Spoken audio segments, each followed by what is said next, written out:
आनंद कंदं प्रभुदेव चंद्रं ब्रजेश रूपेण पुरापि जातं प्रवेश्य प्राप्तं प्रिय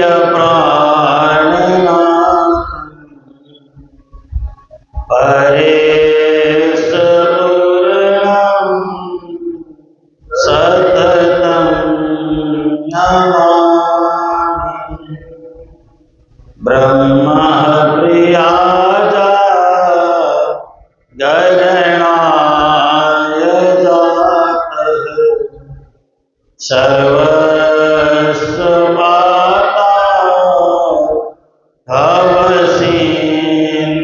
भवसिन्धुत्राता विज्ञानदाता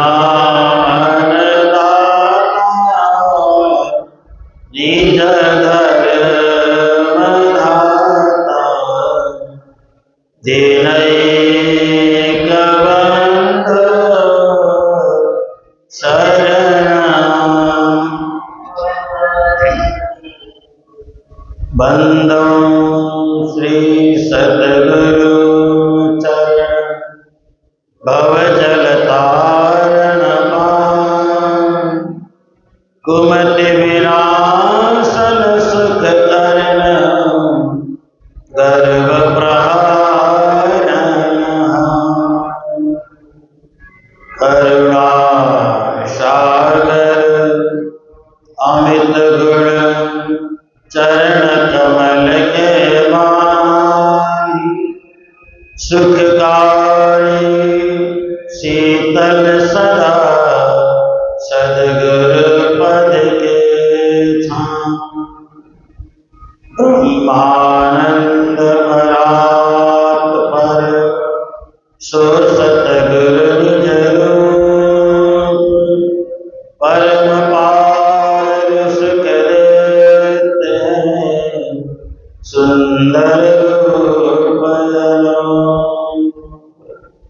श्री प्राणनाथ सद्गुरु परम विनव करी प्रणाम उधर ही विकट कपाट सुमिरत जिनके नाम प्रथम लागो तुम चरण को धनिये न छुड़ायो छिन्न लाख तली लालेरिया मेरे जीव के इन पातले पड़े रहूं धन नजर खोलवाऊं पलना वालों निरखो नेत्र मेरे जीव के ये चरण निमखना छोड़िए राखिए माहे नैनन ये निस्वत अकर्ष के मेरे जीव के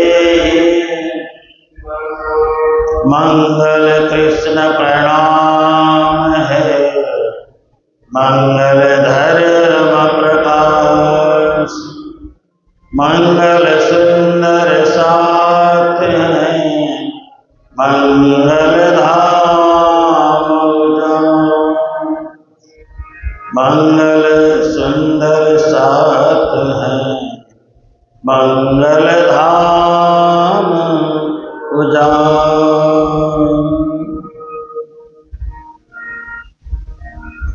आजा आजा रे कन्हई तेरी याद आई आजा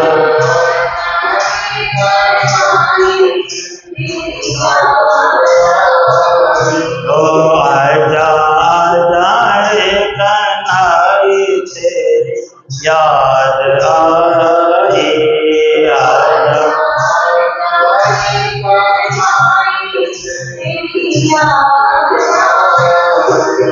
मेरे प्यारे कन्हैया तेरी याद आए।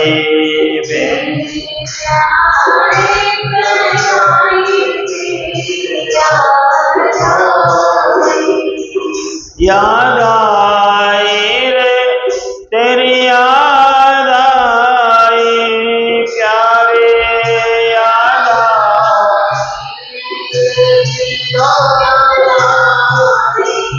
याद आई रे तेरी याद आई प्यारे, याद आई रे तेरी याद आई। नंद के दुलारे तेरी याद आई मेरे नंद के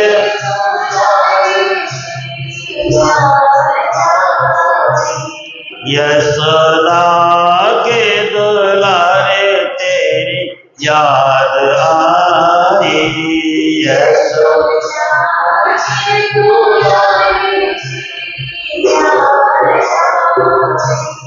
गोपियों के प्यारे तेरी याद आई। गोपियों के प्यारे तेरी याद आई। राधा रानी के दुलारे तेरी याद आई हो। राधा रानी के दुलारे तेरी याद आई। आजा आजा रे कन्हैया तेरी याद आई। आजा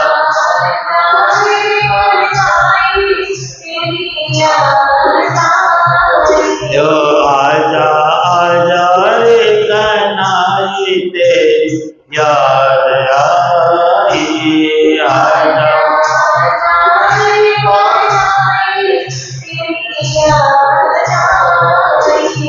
प्राणनाथ प्यारे तेरी याद आई। प्राणनाथ प्यारे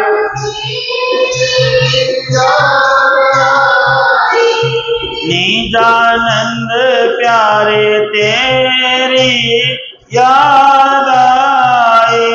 निजा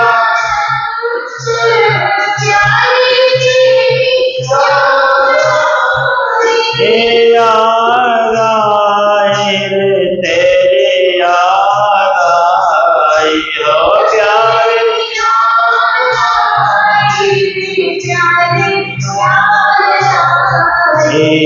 आजा आजा रे कन्हैया तेरी याद आई। आजा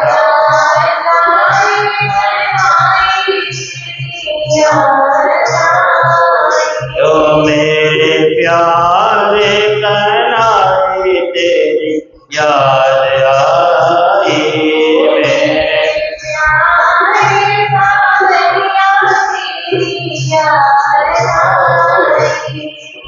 मेरे प्यारे सावरिया तेरी याद आई।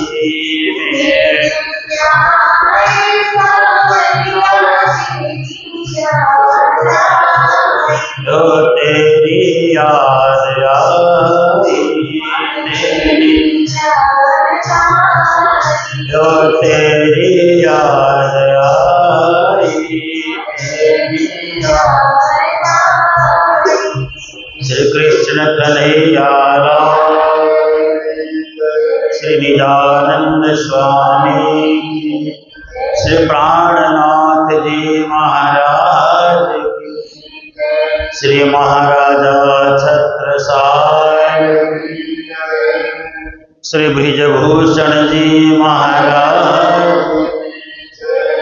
अपने अपने गुरुदेव की सर्व सुंदर साथ की।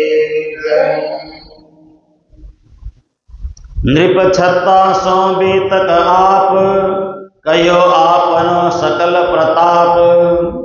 सोलभ ब्रज भूषण एक गायो, बुद्धि माही बल धनि जोदा दियो।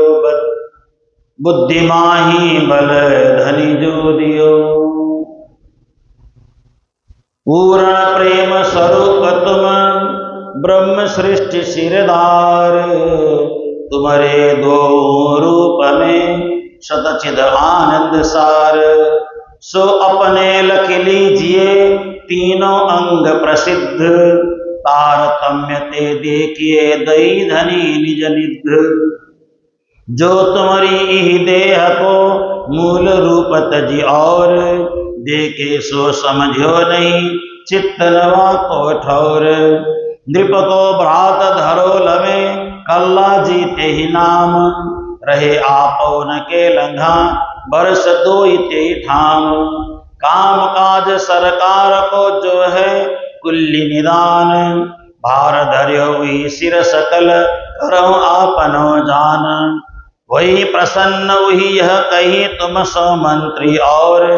देखो मैं नहीं जगत में जय अंत न ठौर। पूर्ण प्रेम स्वरूप तुम प्रणाम। सुंदर साथ जी प्रणाम प्रणाम। आज श्री बीतक चर्चा के माध्यम से आप सभी के बीच उपस्थित परम विदुषी साध्वी जी, हमारे पुजारी जी, आप सभी धर्म प्राण माताएं बहनें, सुंदर साथ जी,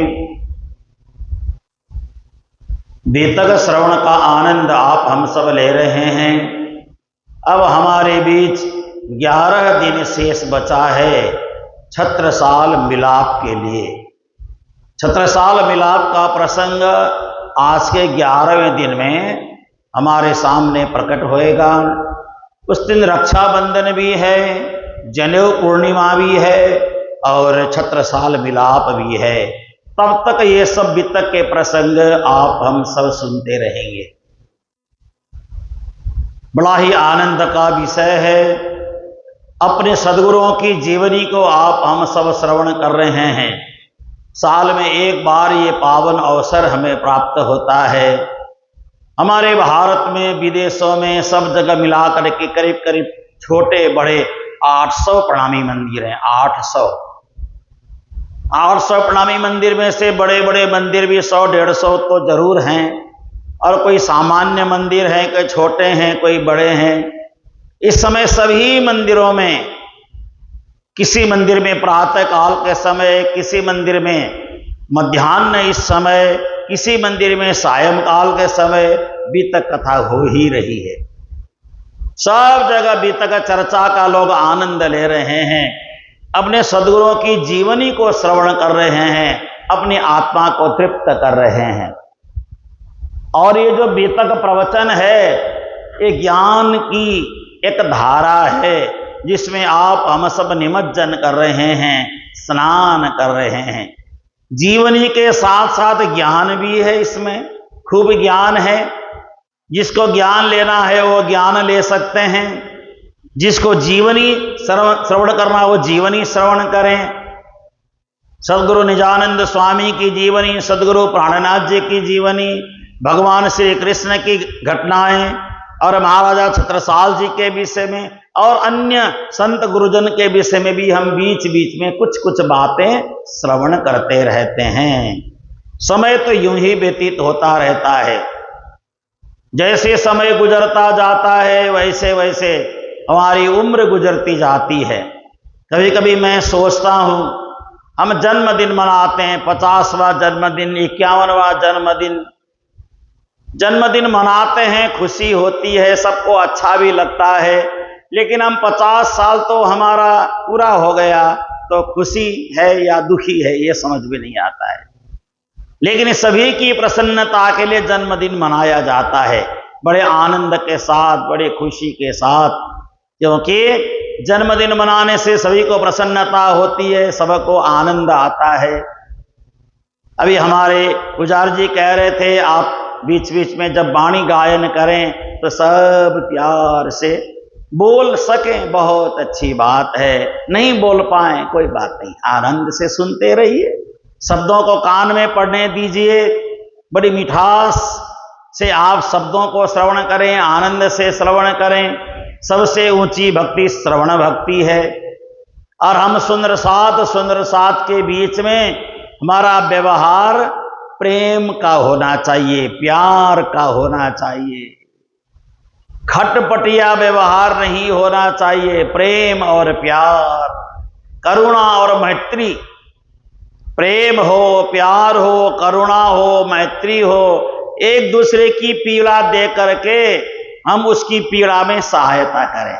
हमारा सुंदर साथ दुखी है तो क्यों दुखी है, उसके हालचाल को पूछने जाएं, उसके दुख सुख को समझें, उसकी पीड़ा को समझें। यही तो सुंदर साथ का नाता है। हमारा सबसे प्यारा नाता सुंदर साथ का नाता है। आपके साथ मेरी कोई रिश्तेदारी नहीं है, कोई रिश्तेदारी नहीं है, कोई संबंध नहीं है, लेकिन सुंदर साथ का जो संबंध है वो सबसे बढ़िया संबंध है।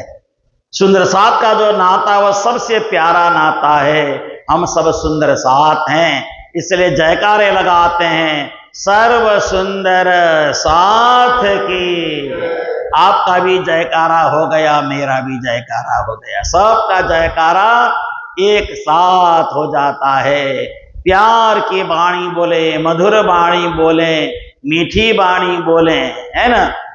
कल बताया था ना, ऐसी वाणी बोली मन का आपा खोए, औरन को शीतल मिले आप हो शीतल होए।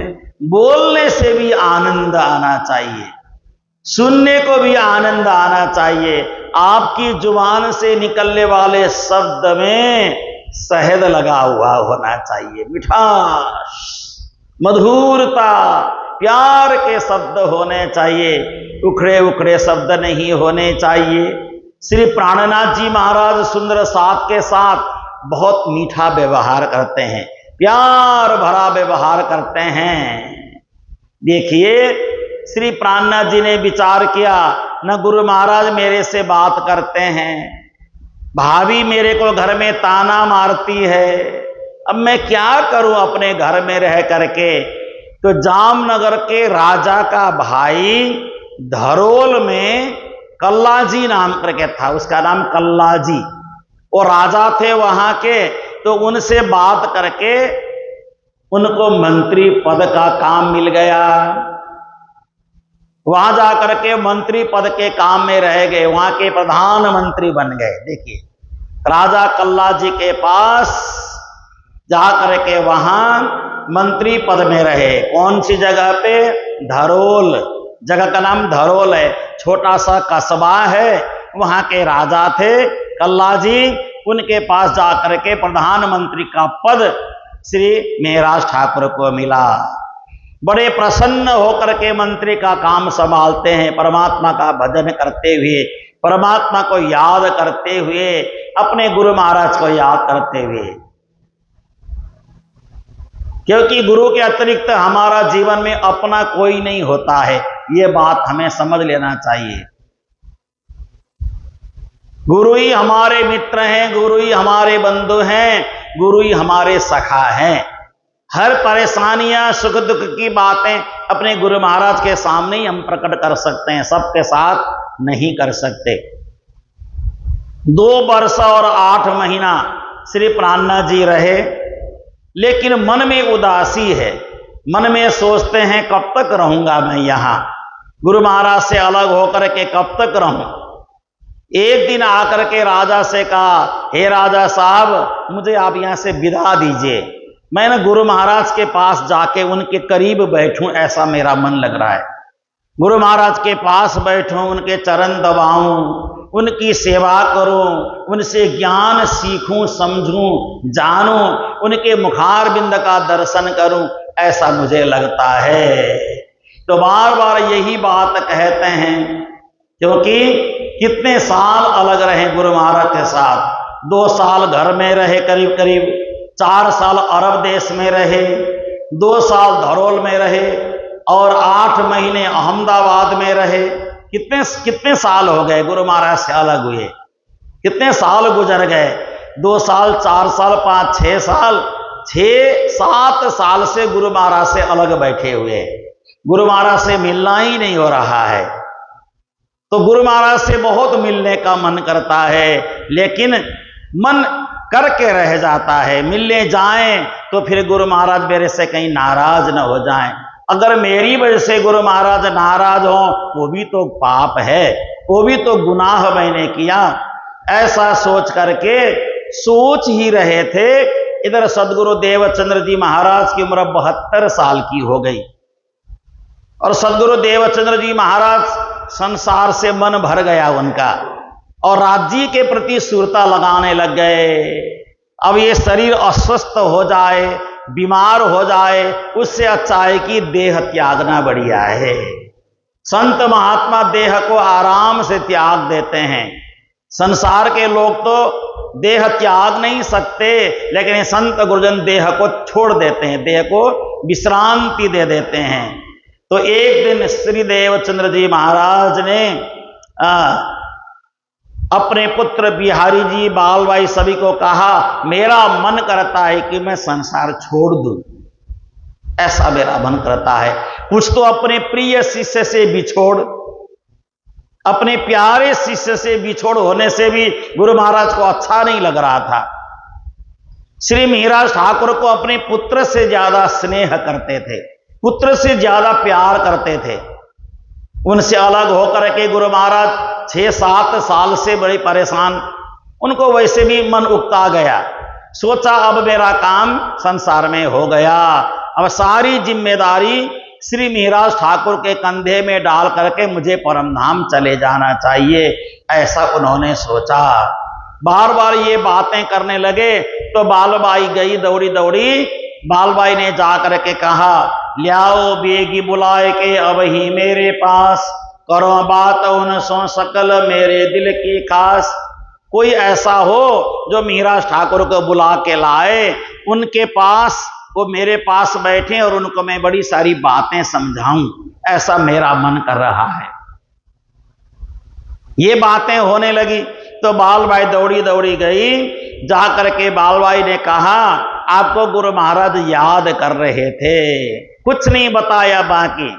आपको श्री मिहिराज ठाकुर, आपको गुरु महाराज याद कर रहे थे और बार बार कहते भी थे उनको बुलाओ, उनको बुलाओ। और ये नहीं बोला कि एकदम जरूरी आ ही जाओ, ऐसा नहीं बोला, उनको बुलाओ और ऐसे याद कर रहे थे। तो बालबाई ने जाकर के इतनी बातें कही तो वापस आ गई। दूसरी बार फिर श्री बिहारी जी को भेजा। बिहारी जी को कहा, हे बिहारी जी, आप शीघ्र चले जाएं और जा करके श्री मिहिराज ठाकुर को बुला करके लाएं, अभी इसी समय उनको साथ लेके आओ। बिहारी जी गए। बिहारी जी ने जाकर के इतना कहा, मेरे पिताजी की तबीयत खराब है, अंबर कस्तूरी मंगाई है। मंगाई नहीं था अंबर कस्तूरी, अंबर कस्तूरी मंगाई है, उनको अंबर कस्तूरी ला करके दे देना। और अंबर कस्तूरी लेके आ गए और कहा, गुरु महाराज को कह देना मैं भी जल्दी आऊंगा, बस इतना ही बोल, बुलाया ही नहीं। दूसरी बार ऐसा हुआ तो दूसरी बार भी जब ये समाचार मिला तो तीसरी बार फिर बिहारी जी को संदेश भेजा। बिहारी जी के पास संदेश भेजा, हे बिहारी जी, जल्दी जाकर के बुला के लाओ श्री मिहिराज ठाकुर को, उनके बगैर मेरा यहां मन नहीं लग रहा है। मुझे किसी भी अपने लोगों से मेरा मन ठीक नहीं रहा। मेरा मन करता है मैं मिहिराज ठाकुर मेरे पास बैठे और उनसे बड़ी सारी बातें करूं, है ना। किसी किसी माता के 2 या 4 पुत्र होते हैं, लेकिन एक पुत्र से ज्यादा प्रेम होता है। गुरुओं के बड़े सारे शिष्य होते हैं, लेकिन किसी एक शिष्य से थोड़ा ज्यादा लगाव हो जाता है, क्योंकि शिष्य ऐसा होता है जो गुरु के साथ भी लगाव रखने वाला होता है। स्वार्थी गुरु नहीं होना चाहिए, न स्वार्थी चेला। शिष्य को भी स्वार्थी नहीं होना चाहिए, गुरु को भी स्वार्थी नहीं होना। जहां निस्वार्थ गुरु शिष्य हैं, वहां पे गुरु शिष्य में प्रेम बनता है। गुरु चाहता है कि मेरा सारा ज्ञान इसी शिष्य को सुना दें, ऐसा मन में होता है। तो ऐसा करते करते अब एक दिन जैसे समाचार भेजा फिर जाकर के बिहारी जी ने कहा दूसरी बार मेरे को भेजा है और ये दवाई उससे कुछ ठीक हो गए मेरे पिताजी, एक बार और दवाई मंगाई है। फिर दवाई लाके दे दिया। औषधि दे महाराज जो कही मोई नहीं देर, कछुक काम सो है इते तज के चलो सवेर। मैं भी जल्दी आऊंगा, ये समाचार गुरु महाराज को बता देना। तो बिहारी जी ने आकर के कहा दवाई दिया है, बाकी मैंने कहा था मेरे साथ ही चलो, वो तो आने का नाम भी नहीं ले रहे हैं। गुरु महाराज को तड़पा रहे हैं। देखिए गुरु महाराज को तड़प पहुंचा रहे हैं, ये भी अच्छा काम नहीं है ना। जो समाचार दिया गया वही समाचार देना चाहिए। अब बार बार ये समाचार मिलता है, एक बार नहीं, दो बार नहीं, कई बार ये समाचार गया। और इधर श्री देवचंद्र जी महाराज ने कहा अब मेरा शरीर अगर छूट ही गया, मीरा ठाकुर समय पे नहीं पहुंचे, तो ये सुंदर साथ की जिम्मेदारी को कौन संभालेगा? कौन ये सुंदर साथ के जिम्मेदारी को संभालेगा? तो 69 एक पत्र लिखा, राजी के नाम से भेजा। हे राजी महाराज, सुंदर साथ का देखभाल कौन करेगा? दूसरा पत्र, तीसरा पत्र करके 69 पातियां लिखी, 69 पत्र लिख करके श्री राजी के नाम पे भेजा।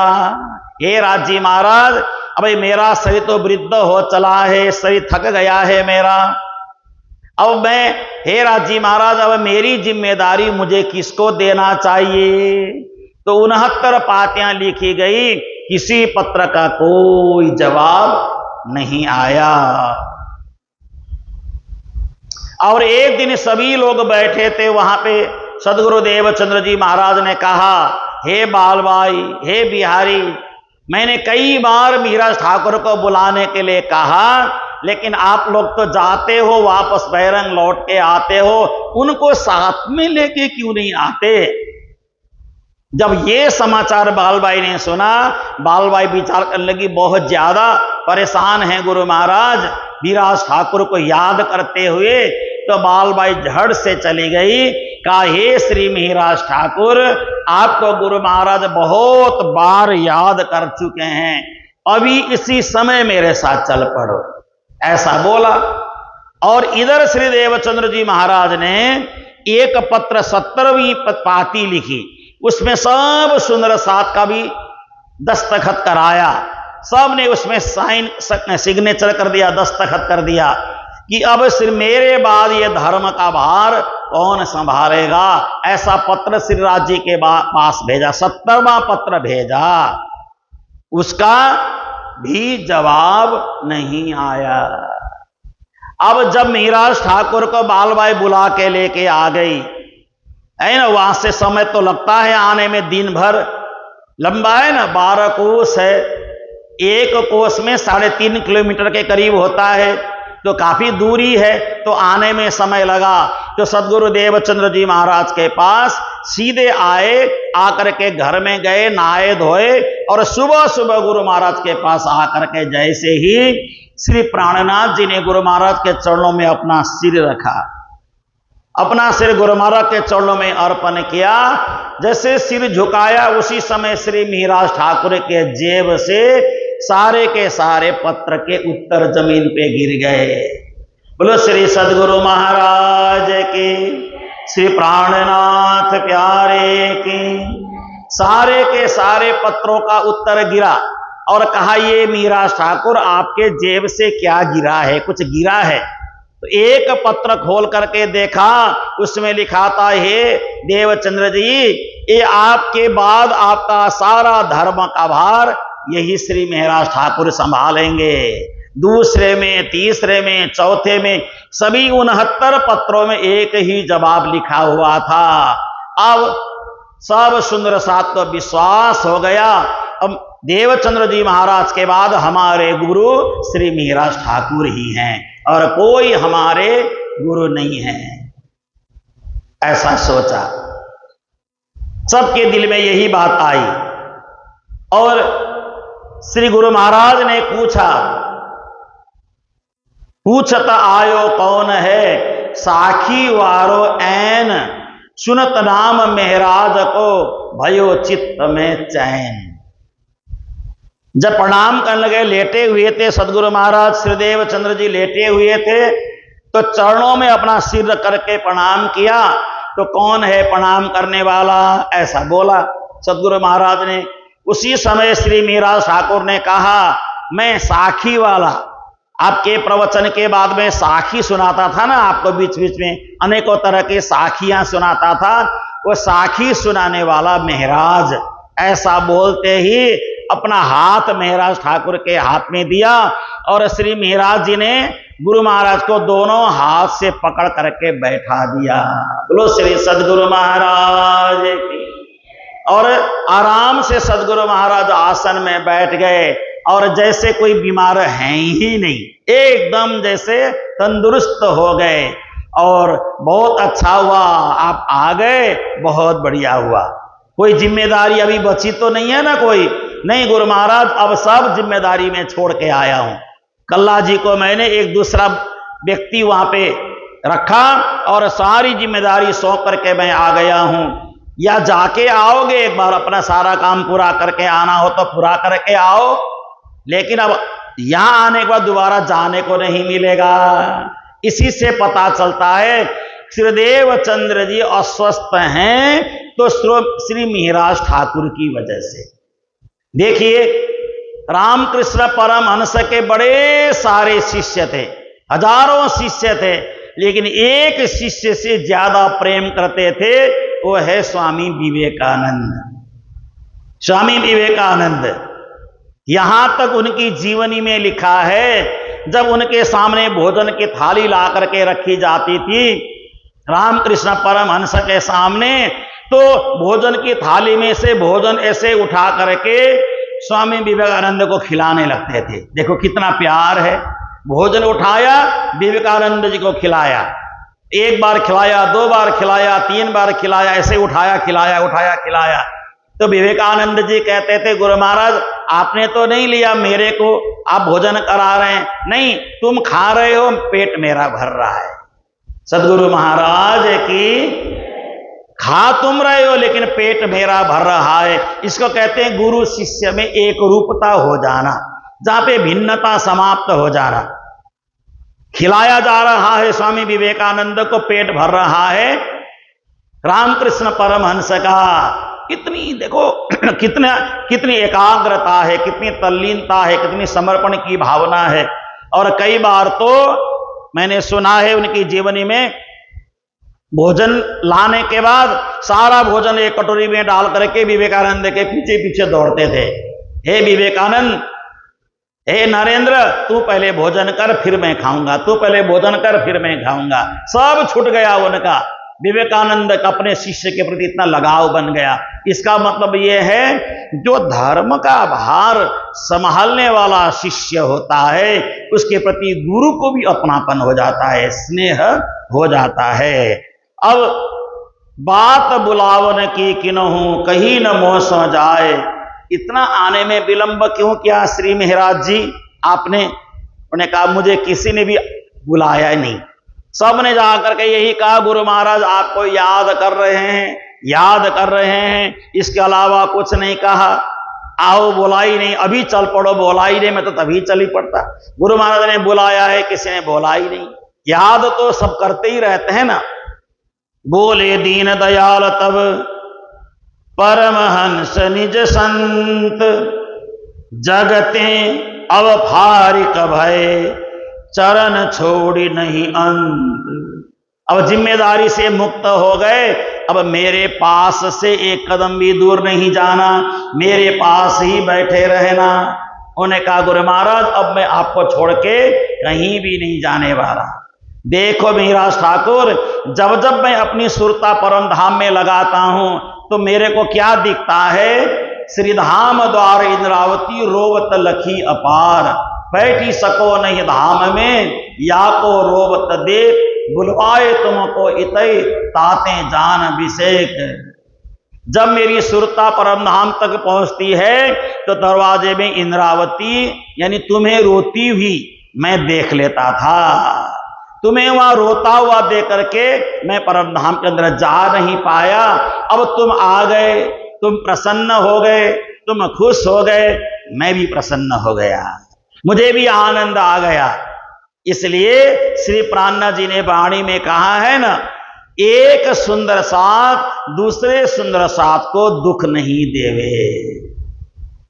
सुंदर साथ में मन मुटाव नहीं होना चाहिए, भेदभाव नहीं होना चाहिए।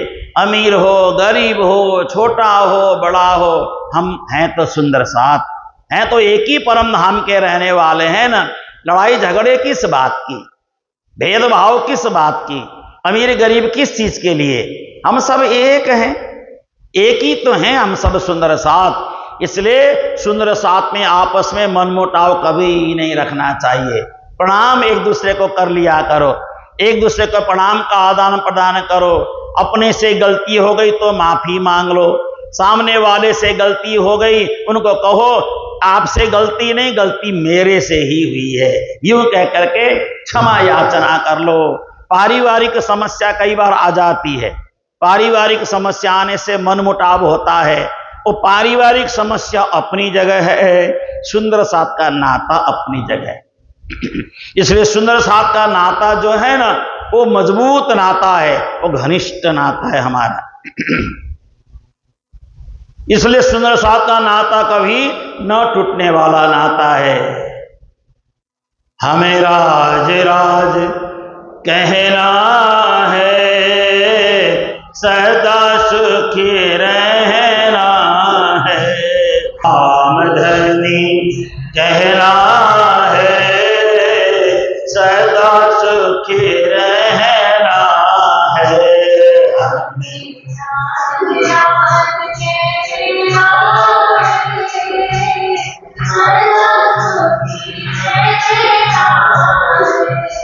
अब बहुत देर तक बातचीत हुई, सब कुछ हो गया और श्री महाराज ठाकुर को श्री देवचंद्र जी महाराज ने समझाया, हे महाराज ठाकुर, तुम देश देशांतर में घूमना, बड़े बड़े राजा महाराजाओं को जागृत करना, साकुंडल साकुमार को भी जगाना। लोग भटक रहे हैं दुनिया में, मार काट हिंसा लड़ाई झगड़े बहुत हो रहे हैं, सब को समझाने का प्रयास करना। सारे ग्रंथों को पढ़ करके ग्रंथों का सार ग्रहण करना, वो सार सबको बताना। ये सारे सुंदर साथ तुम्हारे लिए हैं, तुम्हारी प्रतीक्षा कर रहे हैं। कई सारी बातें समझाई और अपने मुखारबिंद से बहुत सारी ज्ञान की बातें समझाई। उसी समय सदगुरु महाराज का दोपहर का 11:30-12 बजे का समय हो गया भोजन करने का। सामग्री सो थाल भरी, आप आरोग्यो जौन, आगे श्री महाराज के धनी धरायो कौन। तो श्री देवचंद्र जी महाराज के आगे भोजन की थाली आ गई। सदगुरु महाराज ने थोड़ा थोड़ा उठा करके भोग लगाया, उसको स्वीकार किया। स्वीकार करने के बाद पूरी थाली उठा करके, लो महाराज ठाकुर ये प्रसाद अब तुम ले लो। देखो ये बड़ा सौभाग्य होता है। मुझे अपने गुरु महाराज की याद आती है, कई बार गुरु महाराज भोजन प्रसाद ले रहे होते थे तो वहां जाकर के हम भी गुरु महाराज को ऐसे हाथ पसार देते थे, गुरु महाराज थोड़ा सा प्रसाद मुझे भी मिल जाए। तो गुरु महाराज देते नहीं थे किसी को अपना जूठन, लेकिन जिसको लगता था दे सकते हैं तो गुरु महाराज दे देते थे। मैंने भी कई बार हाथ पसारा और प्रसाद मिला। गुरु महाराज अपने हाथों से रोटी का टुकड़ा जो भी तोड़ करके हाथ में रख देते थे। गुरु महाराज की प्रसाद की कृपा से आज हम प्रासाद में बैठे हैं। प्रासाद का मतलब होता है दरबार, प्रसाद का मतलब होता है कृपा। गुरु महाराज की कृपा मिली, इसलिए आज हम दरबार में बैठे हैं, निज दरबार में बड़े आनंद मंगल के साथ बैठे हैं। आप जैसे प्यारे प्यारे है ना, मासूम मासूम सुंदर साथ के बीच में है ना, कितने अच्छे सुंदर साथ हैं आप सब, भोले भाले बड़े प्यारे प्यारे सुंदर साथ हैं, है ना। आपके चेहरे में कितनी मासूमियत झलकती है, झलकती है ना थोड़ी थोड़ी, है ना। देखिए आप लोगों में भोलापन है ना, इसी को राजी महाराज पसंद करते हैं। अगर ज्ञान का अकड़, ज्ञान का अहंकार आ जाए, राजी महाराज उसे स्वीकार नहीं करते हैं। देखिए, हमें एक सुंदर परंपरा मिली हुई है। सदगुरुदेव चंद्र जी महाराज का ज्ञान प्राणनाथ जी में आया। प्राणनाथ जी ने छत्रसाल जी को दिया और छत्रसाल जी ने जगह जगह सुंदर साध भेज करके जागरण का क्रम चलते चलते चलते चलते और परमहंस परंपरा में शेरपुर महाराज जी के पास ज्ञान मिला, कालिम्पोंग में गुरुजी मंगलदास जी के पास ज्ञान मिला और वो ज्ञान हम लोगों को मिला। हम अब आपको सुनाने का प्रयास कर रहे हैं। ये शुद्ध ज्ञान है, बिल्कुल शुद्ध ज्ञान है। अगर इस ज्ञान की परंपरा में कोई आपको बाधा डालता है तो बिल्कुल ही उस तरफ हमें नहीं देखना चाहिए। हमें एक ही मार्ग अपनाना चाहिए, दो धारी तलवार में कभी नहीं चलना चाहिए। बहुत सारे लोग बोलते हैं ना, कृष्ण जी को मत मानो, इसको मत मानो, उसको मत मानो। मेरा सीधा रास्ता है जो गुरु महाराज ने दिखाया, मैं तो उसी में चलने वाला हूं। हम तो कभी भटकते नहीं हैं, लोग बड़े बड़े भटक जाते हैं कई बार, हम तो कभी भटकते ही नहीं है। कोई हिम्मत है तो मुझे भटका के देखो, मुझे भटका के देखो ना कोई। हमें तो कोई फर्क नहीं पड़ता है, दुनिया का कोई भी आ जाए, हम तो एक ही सदगुरु महाराज की कृपा के धार पे चले जा रहे हैं। और हमें पूरा विश्वास है, मुझे परम धाम मिले न मिले, राज्य मिले न मिले, लेकिन मेरे गुरु महाराज का चरण तो अवश्य ही मिलेगा। सदगुरु महाराज की जय। और गुरु महाराज जहां होंगे वहां तक तुम अवश्य ही पहुंचेंगे। और गुरु महाराज कहां होंगे? परम धाम में होंगे। गुरु महाराज का अनुकरण करेंगे तो उनके पीछे पीछे उनके चरणों तक पहुंचेंगे तो पहुंच गए राज्य के चरण में। भटकने की क्या आवश्यकता है ना। इसलिए दर दर नहीं भटकना चाहिए, एक ही मार्ग में चलते चले, है ना। इसलिए ना, प्रेम पंथ संतन ढिग पइए, प्रेम के राह पे चलिए। प्रेम पंथ बारीक बहुत है, समझ बूझ पग धरिए।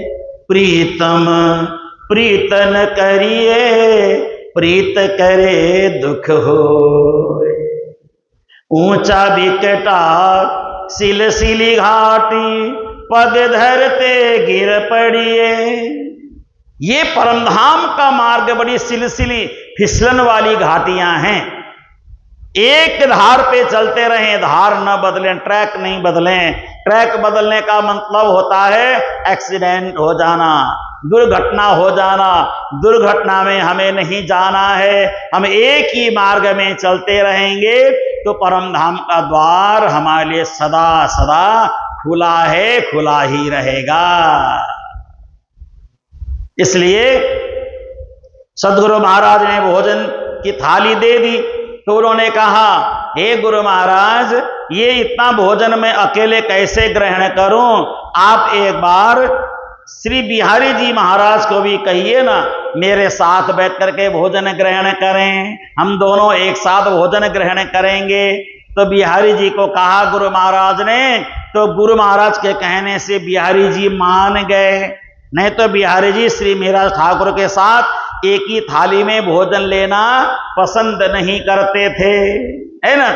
एक ही थाली में भोजन प्रसाद ग्रहण किया, सब सुंदर साथ बड़े आनंदित हो गए। ये दोनों गुरुपुत्र और गुरु महाराज के प्रिय शिष्य दोनों एक ही थाली में भोजन कर रहे हैं। अब धर्म का प्रचार बहुत होगा।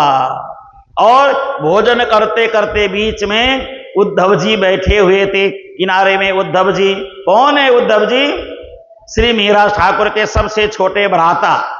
तो उसी समय एक रोटी या जो भी सामग्री है, एक मुट्ठी भोजन उठा करके उद्धव को कहा, उद्धव आप भी हाथ ऐसा करो। और उद्धव जी को भी प्राणनाथ जी ने भोजन दे दिया। उद्धव जी ने भी अपने हाथ में भोजन ग्रहण करना शुरू किया। एक तो छोटे भाई हैं, लघु भ्राता हैं। दूसरे उद्धव जी प्राणनाथ जी को बहुत साथ देंगे, बाद में आज ही प्रसंग आ जाएगा, बहुत साथ देंगे। इसलिए उद्धव जी को भी प्रसाद दिया।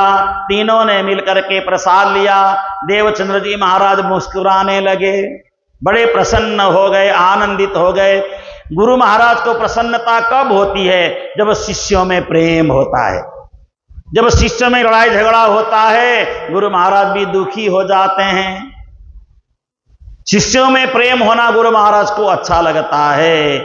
ऐसा करते करते 20 दिन गुजर गए। 20 दिन क्या, लगभग 22 दिन गुजर गए। 22 दिन गुजरने के बाद अब एक दिन श्री मिहिराज ठाकुर को कहा, श्री सद्गुरु देवचंद्र जी महाराज ने, देखो मिहिराज ठाकुर, आप 6 साल के बाद आए हो, एक बार घर चले जाओ। घर जा करके अपने घर परिवार, तुम्हारी धर्म पत्नी, तुम्हारी भाभियां, तुम्हारे भाई, माता पिता, सबका देखभाल करो। कल सुबह मेरे से मिलने दोबारा आ जाना। तो श्री मिहिराज ठाकुर ने कहा, नहीं नहीं नहीं गुरु महाराज, मैं तो नहीं जाता। नहीं नहीं, एक बार चले जाओ, एक बार जाओ, जा करके घर का सारा देखभाल करो, कल प्रातः काल होते ही फिर मेरे से मिलने आ जाना। अब मुझे विश्राम करने दो, अब मुझे विश्राम करने का मन है। ऐसा सोच करके बार बार कहने पर मिहिराज ठाकुर जब उठ करके जाने लगे तो मिहिराज ठाकुर ने मुड़ करके सदगुरु महाराज को एक बार और देखा। मुड़ करके बड़े प्यार से गुरु महाराज को देखा, है ना, क्योंकि बिछुड़ते बिछुड़ते गुरु महाराज को देखा तो गुरु महाराज ने इशारा करके कहा, हे मिहिराज ठाकुर, अपनी फूलबाई को कहना कि हल्का फुल्का भोजन बना के ग्रहण करना, सुबह जल्दी उठ करके मेरे पास आ जाना। फिर 2-4-10 कदम मिहिराज ठाकुर आगे चले। कुछ आगे चलने के बाद फिर मुड़ करके अपने गुरु महाराज को देखा। बार बार गुरु महाराज को मुड़ मुड़ करके देखते हैं। बार बार गुरु महाराज को देखते हुए महल से, यानी नौतनपुरी मंदिर से बाहर निकले। बाहर निकल करके घर पहुंच गए। रात्रि के शाम के समय सबसे मिलना जुलना हुआ, सारी व्यवस्था कर ली, देख ली। प्रातःकाल मेरे को सूर्योदय होने से पहले पहले गुरु महाराज के पास वापस चले जाना है और मुझे जाकर वहीं गुरु महाराज के पास ही रहना है। ऐसा सबको बताया और इतना सब कुछ करने के बाद धाम धनी सदगुरु श्री देवचंद्र जी महाराज ने विचार किया, ये तो बड़ा अच्छा दिन हो गया, अच्छा समय मिल गया।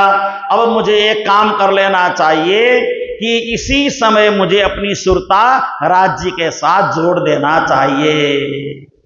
राज्य के साथ मुझे इस समय जोड़ देना चाहिए, क्योंकि प्रातः काल के समय मिहिराज ठाकुर आने के बाद अगर मैंने अपना संसार से शरीर को त्यागा तो मिहिराज ठाकुर को इतना विरह होगा, वो भी मेरे साथ ही परमधाम प्रस्थान करेंगे। तो संसार सुंदर साथ का देखभाल कौन करेगा? इसलिए रात्रि के समय सदगुरु देवचंद्र जी महाराज अचानक उन्होंने मन बनाया परमधाम जाने का। और उसी समय 7 सकल को या समय भई नहीं पहचान, और किसी को इस बात का ज्ञान तो हुआ नहीं। रात्रि को ही सदगुरु देवचंद्र जी महाराज ने अपना देह त्याग दिया। और देह त्याग करके परमधाम में अपनी सुरता पहुंचा दिया। शरीर वही का वही धरा का धरा रह गया। प्रातः काल का समय हुआ, श्री मिहिराज ठाकुर पहुंचे। जा करके गुरु महाराज के चरणों में प्रणाम किया, अपना सिर रख करके प्रणाम किया। तो गुरु महाराज के चरणों में जैसे सिर रखा तो गुरु महाराज के चरण तो अति शीतल एकदम ठंडे। जब शीतल ठंडे चरणों में उन्होंने अपना सिर रखा तो श्री मिहिराज ठाकुर को लगा आज गुरु महाराज के चरण बड़े ठंडे हो गए हैं। यूं कह करके अपने दोनों हाथों से गुरु महाराज के चरणों को पकड़ा। आज गुरु महाराज के चरण से ठंडे क्यों हैं? ऐसे हाथ से पकड़ा तो बिल्कुल ठंडे हैं चरण कमल। थोड़ा ऊपर तक दबाया, ठंडा है, पिंडलियों तक हाथ गया, फिर भी ठंडा, घुटने तक हाथ गया, शरीर तो बिल्कुल ठंडा पड़ा है। और उसके बाद उन्होंने दोनों हाथों को हाथ लगाया। गुरु महाराज के दोनों हाथों को हाथ भी ठंडे पड़े हैं। फिर गुरु महाराज के यहाँ गर्दन पे से हाथ लगा के देखा, गर्दन भी ठंडा पड़ा है। तो उनको एक क्षण में अब विश्वास हो गया, गुरु महाराज के शरीर से सुंदरबाई चली गई।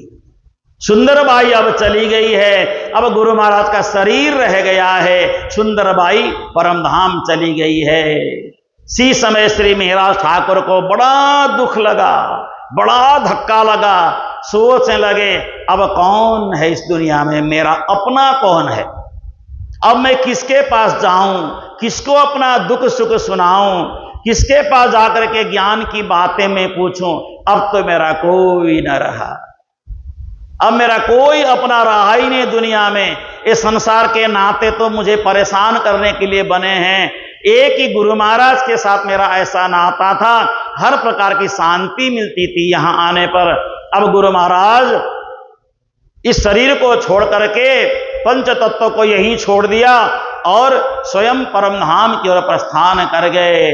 बड़ा धक्का सा लगा, वज्रपात हुआ, एकदम हृदय फट गया उनका। और प्रातः काल उनके मुखारविंद से एक चौपाई प्रकटित होने लगी। आओ जी बाला मारे घेरे, आओ जी बाला एक लड़ी परदेश मां, मुने मुकीने कहां चाल्या, मुने हती नींद रड़ी, तमे सुती मुकी कहां राते, जागिने जौता प्यूजन पासे, पछे तो थासे प्रभाते, कल कलीने कौचु तमने, आवजो आण क्षणे, मारा मनना मनोरथ, पूर्ण करजो श्री इंद्रावती लागी चरणे। हे गुरु महाराज, हे मेरे बाला, हे मेरे प्यारे सदगुरु, आप आओ। आप कहां चले गए मुझे छोड़ करके? एक लड़ी परदेश में मुझ अकेली को आप सुंदरबाई चले गए, मैं अकेली इंद्रावती धरती में रह गई। मुझ अकेली को छोड़ करके आप कहां चले गए? अब मैं इस संसार में बिल्कुल अकेली हूं। मेरे न कोई आगे है न कोई पीछे है।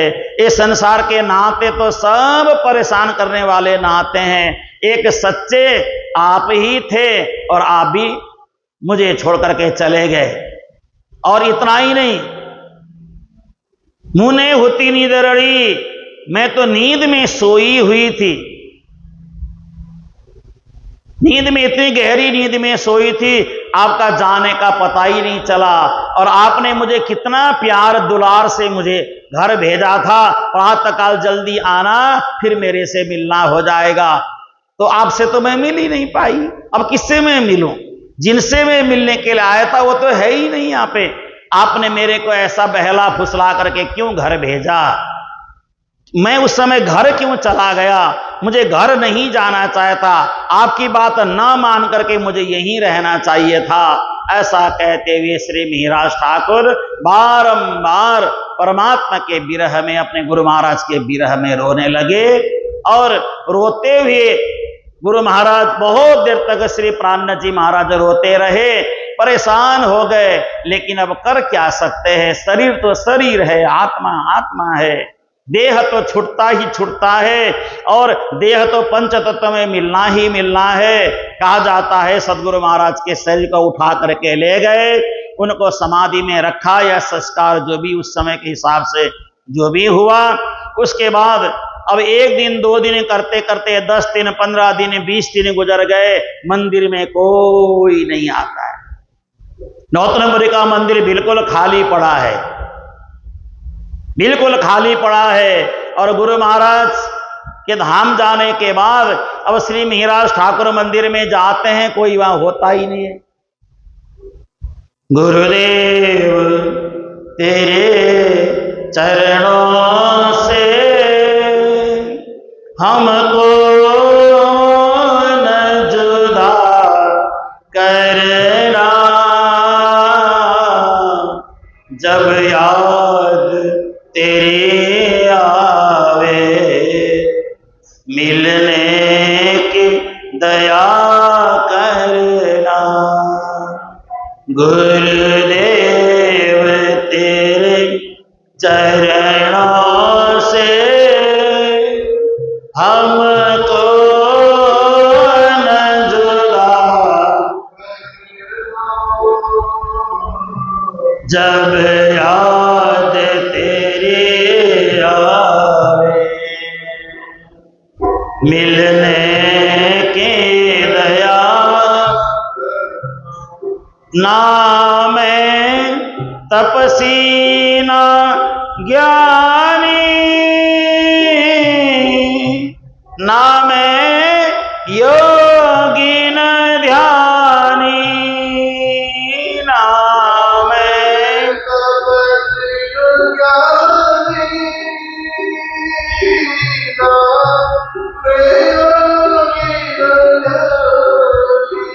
न मैं तपस्वी हूं, न मैं ज्ञानी हूं, न मैं योगी हूं, और आप ही मेरे सब कुछ हैं। हम हैं बालक अज्ञानी, तो बन के सुखानी गुरु जी, मोहे पार किया करना, जब याद तेरी आवे,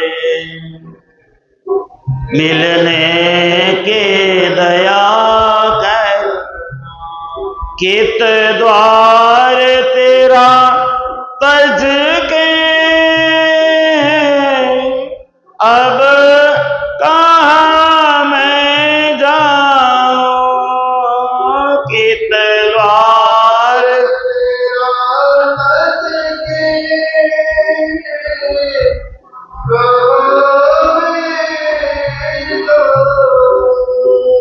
फरियाद मेरी अपनी रो रो कर मैं सुनाऊं, फरियाद अपनी रो रो कर मैं सुनाऊं, आवाज मेरी सुन के पहचान लिया करना, जब याद तेरे आवे, मिलने की दया करना, जब याद तेरे आए, मिलने की दया करना।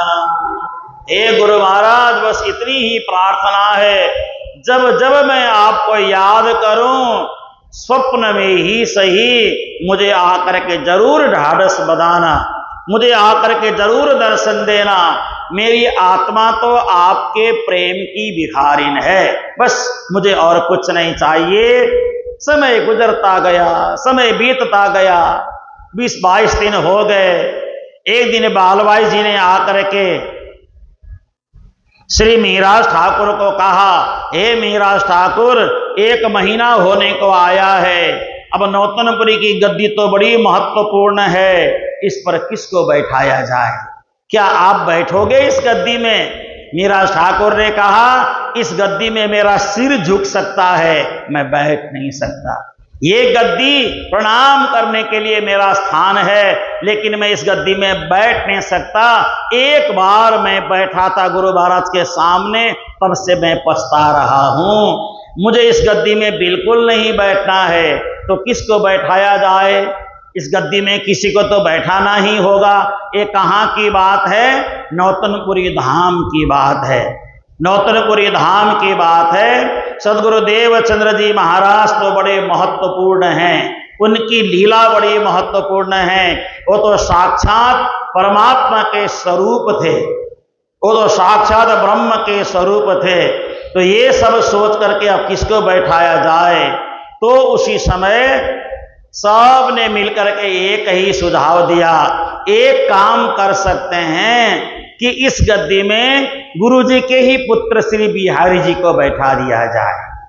बिहारी जी को अगर गद्दी में बैठाएंगे तो सब लोग साथ देंगे। लेकिन बालभाई जी ने कहा, बिहारी जी का स्वभाव जरा गर्म है, लोगों को डांटने की भाषा में बोलते हैं, प्यार से बोलते नहीं हैं, तो बाद में तो कोई आएगा ही नहीं मंदिर में।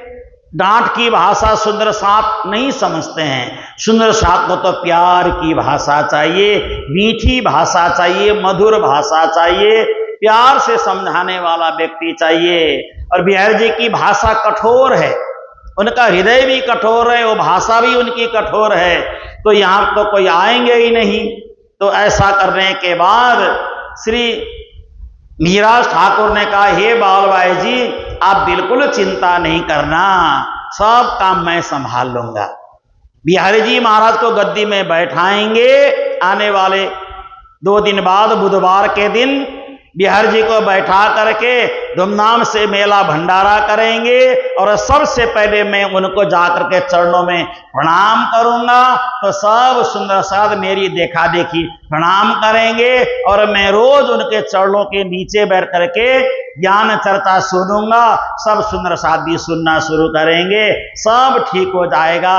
इतना कहने के बाद जिस गद्दी में सदगुरु श्री देवचंद्र जी महाराज बैठते थे उस गद्दी को प्राणनाथ जी ने उठा करके, ये तो मेरा प्रसाद है, इसके बगैर मैं जीवित नहीं रह सकता। गुरु महाराज जिस गद्दी में बैठे ये गद्दी तो मेरे लिए प्रसाद है, इसी गद्दी को हाथ लगा करके मैं जीवन भर धर्म का काम करूंगा। उस गद्दी को उठा करके अपने पास रख लिया। दूसरी सुंदर गद्दी बनाई, सुंदर गद्दी बना करके वहां पर बिहारी जी को पधरा दिया और सब लोगों ने मिलकर के बिहारी जी को प्रणाम किया, आरती की, दान दक्षिणा दिया। और बिहारी जी को श्री प्राणनाथ जी ने कहा, हे बिहारी जी महाराज, आज के बाद आप साक्षात सदगुरु महाराज की जगह पे हैं। आज के बाद हम सब आपको ही सदगुरु महाराज के रूप में दर्शन करेंगे, आपसे चर्चा प्रवचन सत्संग सुनेंगे। यूं कह करके श्री बिहारी जी को गद्दी में विराजमान करवा दिया। सब लोगों ने जयकारे लगाए, बड़ा आनंद मंगल हुआ। बोलो श्री सदगुरु महाराज की, श्री धाम के धनी की जय। अब देखिए, गुरु गादी को तो अपने पास, मूल गद्दी तो अपने पास रख लिया, वही गद्दी बाद में पद्मावतीपुरी धाम में जा करके उस गद्दी को वहां पधरा करके सदगुरु देवचंद्र जी महाराज का मंदिर बन गया पन्ना में। और दूसरी गद्दी जिस पर बिहारी जी महाराज बैठे थे वो गद्दी वहां उस समय वो दूसरी गद्दी बना के उनको बैठा दिया गया। अब इसके बाद रोज जाएं, श्री मीरा ठाकुर प्रणाम करें, वहां बैठे। विक्रम संवत 1712 की ये बात है। गादी तकिया ले गए, मंदिर माई बिछाई, बैठा रे नसली तहां, पांव परे छवि छाई। गादी तकिया ले जाकर के उनको विराजमान कराया और उसी जगह पे बैठने लगे और वहां पे सत्संग ज्ञान चर्चा जो बिहारी जी कर सकते थे करने लगे। और श्री मीराज ठाकुर उस चर्चा की अर्चा जो उन्होंने सुनाया उसकी और अच्छी तरह से व्याख्या करके सब सुंदर साथ को सुनाने लग गए। अब एक दिन बिहारी जी के मन में इच्छा हुई, अब 1 महीना 2 महीना निकलता जा रहा है तो क्यों न एक सुंदर भंडारा किया जाए। एक दिन सबको 313 सुंदर साथ को बुलाया जाए और भी अड़ोस पड़ोस के सबको बुलाया जाए और एक अच्छा सा भंडारा किया जाए।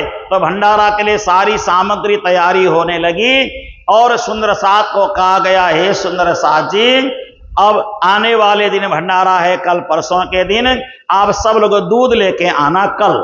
कल सब लोग दूध लेके आना, सबको बोला गया। तो सभी सुंदर साथ एक बच्चा, एक पात्र, बड़ा सारा बर्तन जो भी ये दिखाया गया, सब दूध इसमें लाके डाल देना और दूध जब इकट्ठा हो जाएगा तो फिर इसका खीर बनेगा, भंडारा होगा, सब कुछ बढ़िया होगा। यूं कह करके श्री बिहारी जी ने आदेश दिया। प्राणनाथ जी ने भी गुरु महाराज का जैसा आदेश स्वीकार कर लिया और वहां पे दूध इकट्ठा होने लगा।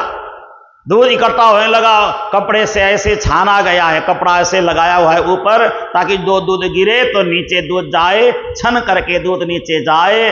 किसी को दूध तो नीचे दिखता नहीं, दूध डालते गए, काफी दूध इकट्ठा हो गया। अब श्री बिहारी जी महाराज के पास संदेश पहुंचाया, दूध इकट्ठा हो चुका है। तो बिहारी जी महाराज ने कहा, अब खीर बनाना प्रारंभ करो, सुंदर साथ भी आ रहे हैं। जब सारे सुंदर साथ खीर बनाने की तैयारी में आग वाग जला करके सब तैयार किया और बर्तन को खोल करके देखा तो उस पात्र में दूध तो नहीं था, पानी से लबालब भरा हुआ था, पूरा पानी से भरा था। बिहारी जी ने बुलाया, सबको कहा, इसमें पानी तुम लोगों ने डाला, दूध क्यों नहीं डाला? इसमें तो दूध होना चाहिए था। तो सारे सुंदर सा आपस में सलाह करने लगे, पानी किसने डाला? अब पानी तो सबने पानी ही डाला है, सबने पानी ही डाला, दूध तो किसी ने उसमें डाला ही नहीं है। तो इसमें घटना यूं घटी कि सारे, एक गरीब सुंदर सा था बेचारा, उसके पास दूध की व्यवस्था नहीं थी। तो उसने सोचा इतने 300 350 लोग इसमें दूध डालेंगे एक एक लोटा, तो सब लोग तो दूध डालेंगे ही, तो मैं एक लोटा उसमें पानी भी डाल दूंगा तो क्या नुकसान होगा। एक व्यक्ति ने वहां पे पानी डाला, लेकिन एक व्यक्ति के दिल में पानी डालने की भावना आई, बदले में सबके दिल में वही भावना आई, सबने पानी ही पानी डाला, दूध तो बर्तन में इकट्ठा हुआ ही नहीं। तो सदगुरु महाराज का मेला भंडारा हो ही नहीं सका, क्योंकि उस समय सुंदर साथ सामान्य होते थे, गरीब सुंदर साथ होते थे। सबने सोचा दूध डालेंगे, वहां तो पानी ही पानी इकट्ठा हो गया। इस तरह से समय गुजर रहा है। अब श्री मिहिराज ठाकुर ने विचार किया, अब मैं क्या करूं, धर्म का भार तो मुझे संभालना होगा। ऐसा सोच करके अब श्री मिहिराज ठाकुर धर्म के भार को आगे बढ़ाने के लिए कैसे कैसे दोबारा मंत्री पद को स्वीकार करते हैं, धन इकट्ठा करते हैं और सारी व्यवस्था करते हैं, कैसे नजरबंद में जाना पड़ता है, कैसे वाणी उतरती है, ये सारा प्रसंग कल की वाणी वितक चर्चा में आप सभी को सुनाएंगे। अभी वितक चर्चा को यही विराम दे रहे हैं। आप सभी बड़ी श्रद्धा और भावना से चौपाई दोहराएंगे, अर्जी बोली जाएगी, उसके बाद कल फिर यहाँ पे वाणी अवतरण का प्रसंग यहाँ पे आप सबके सामने रखी जाएगी। कल बहुत सारा प्रसंग वर्णन करेंगे, वाणी अवतरण का प्रसंग भी होगा और श्री प्राणनाथ जी महाराज आगे कैसे यात्रा में निकलेंगे, यात्रा में निकलते हुए जूनागढ़ कैसे जाएंगे, दीप बंदर कैसे जाएंगे, ये सारा प्रसंग संक्षिप्त में आप सभी के सामने रखा जाएगा। आइए अभी चौपाई दोहराते हैं, फिर अर्जी बोलेंगे। नृप छत्ता सो बरन कै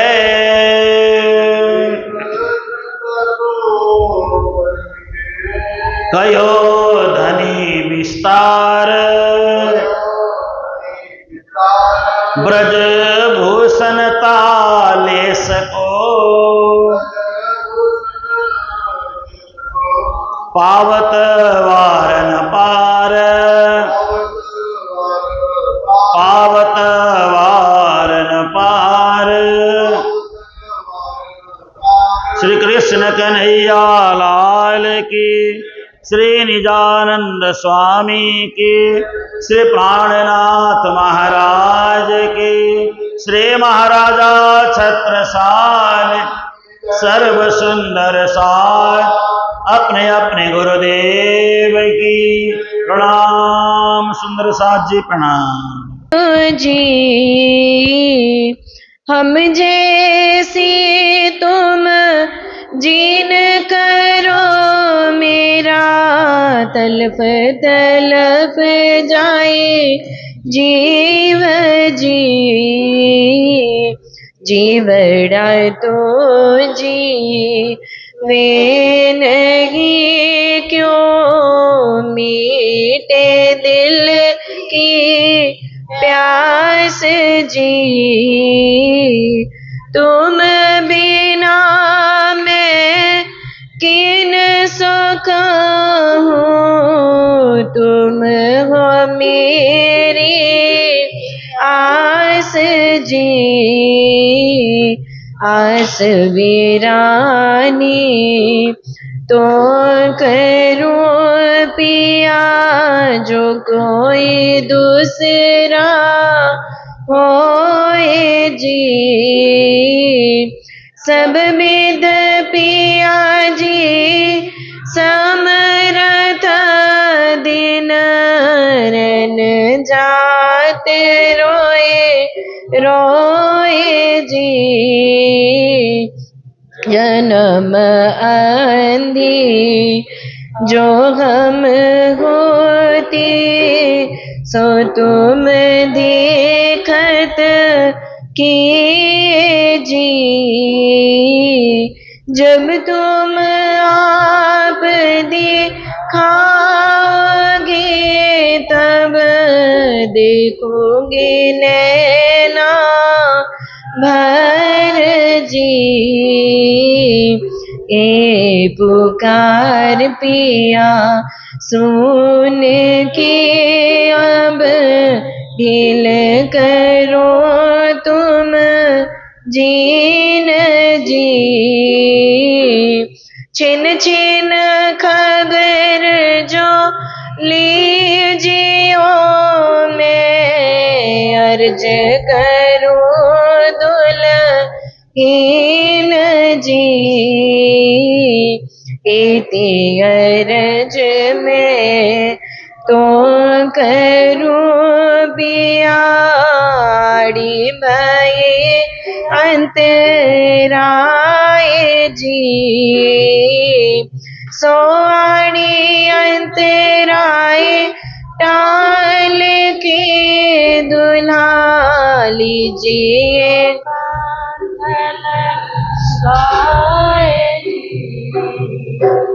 कंठ लगाए कंठ सौंपिया कीजिए हास विलास जी। वारने जाए श्री इंद्रावती पिया राखो कदमों के पास जी। तुम दुल्हा मैं दुल्हीन और न जानू बात जी। इश्क सो सेवा करो पिया सब अंगों साक्षात जी। सदा सुखदाता धाम धनी मैं क्या कहूँ इन बात जी। महमती जुगल स्वरूप परवारे अंगना बलि बलि जात जी। पिया तुम हो तैसी कीजियो मैं अर्ज करूं मेरे पियो जी। पिया तुम हो तैसी पिया तुम हो तैसी। प्राणनाथ प्यारे की